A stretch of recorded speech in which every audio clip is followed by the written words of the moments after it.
So, good afternoon po, Pangasinan Beta po.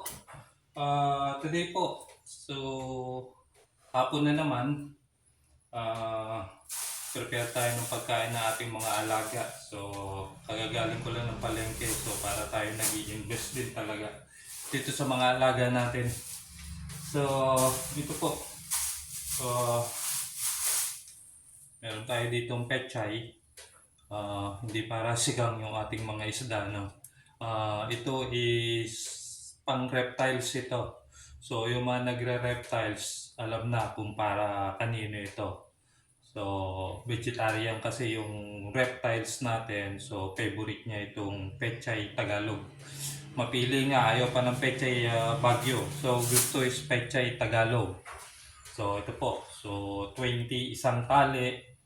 So, ito binili ko dalawa. So, ito baka mga 2 days lang, 3 days lang to ubos na. So, medyo matakaw silang kumain. So, ayun po. And then, meron din tayo ditong chicken liver. So, doon sa mga nagma-monster fish dyan, so alam nyo na rin kung para kanino itong chicken liver natin. So, linisin lang natin to maya-maya. Tanggalin natin yung mga fats niya. So, ito po. Pakita ko lang sa inyo. So, ito yung ating chicken liver. So, tanggalin lang natin itong mga taba-taba, itong mga litid-litid, yung mga fats niya. So, kailangan lang natin yung lid ng liver. Okay, kahit dito sa may yung heart. So, tanggalin natin itong mataba na part niya. So, alam niya na kung para kanino to. So, ayan po. And then, medyo maarte yung isa kong monster fish ngayon. Namimili, ayaw ng chicken liver. So, bumili tayo ng isda ngayon. GG. So, quality GG. Medyo fresh pa naman kahit nahapon na. So, fresh na pa naman sila. So, tanggalin lang natin yung ulo, tsaka buntot, tsaka yung bituka. So, lean meat lang yung ating ipapakain. So, ayan po. Ganyan po kung mag-alaga ng ating mga pets dito. So, quality food din siya. Aside sa pellets, so mas maganda pa rin sinusuportahan natin ng ibang protein para medyo mabilis lumaki at healthy yung ating mga alaga, no? So, linisin lang po natin ito. So, sabi ko nga, pagka marami ka ring pets, para ka rin lang nag-i-invest everyday. So, para kang naguhulog din lang sa bangko rito. So, kaya minsan hindi nyo rin masisi. Sabi ko nga, yung ibang pet shop na medyo mataas-taas magbenta ng kanilang mga alaga. Siyempre, because of yung iba talaga, quality rin talaga yung mga pinapakain. So, kaya yan po. So, linisin lang po natin to. Meron tayong container dito para pag nilagay natin sa rep, naka-organize na rin. So, hindi pa kalat-kalat sa rep natin. So, yan po. So, linisin na po natin to.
natin itong taba-taba niya.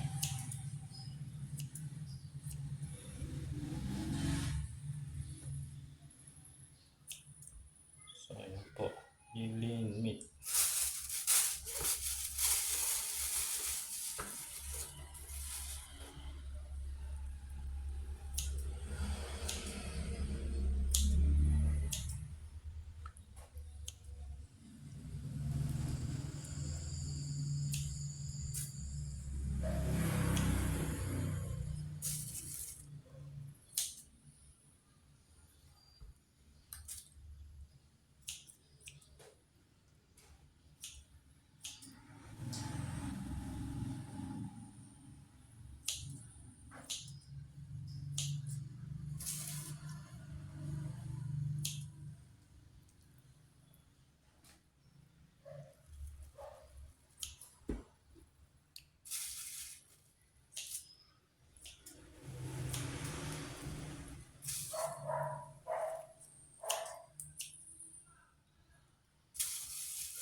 So, ito po. Tatanggalin natin yung mga taba-taba.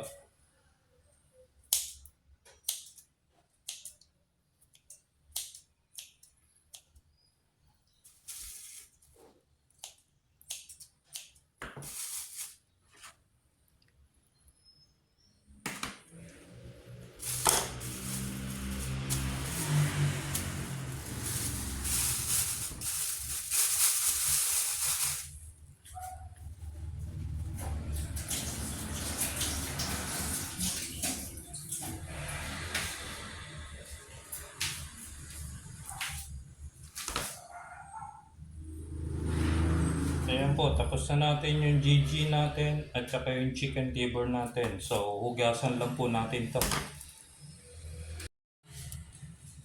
So, ito po, malinis na yung ating GG at saka yung ating chicken liver. So, next natin ipi-prepare is itong ating pechay. Hugasan lang po natin itong ating kalagdanan dito.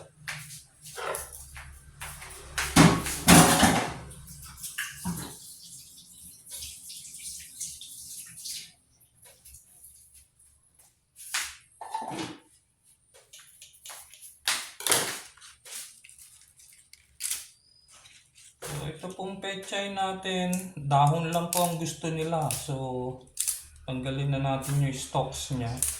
So, dahon lang kailangan natin. So, mga 3 ano lang ng pechay. Gupit-gupitin lang natin na maliliit.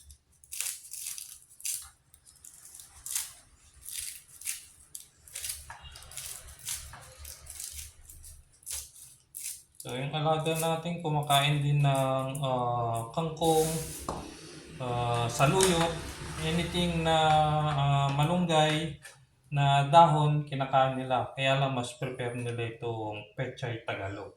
So, ayan po. Tapos na po yung ating mga pagkain. So, ready na po tayo magpakain ngayon. Medyo madilim-dilim na rin. So, magpapakain na po tayo. So, again po, Pangasinan Beta lang po. Subaybayan nyo lang po palagi, Pangasinan Beta. Salamat po.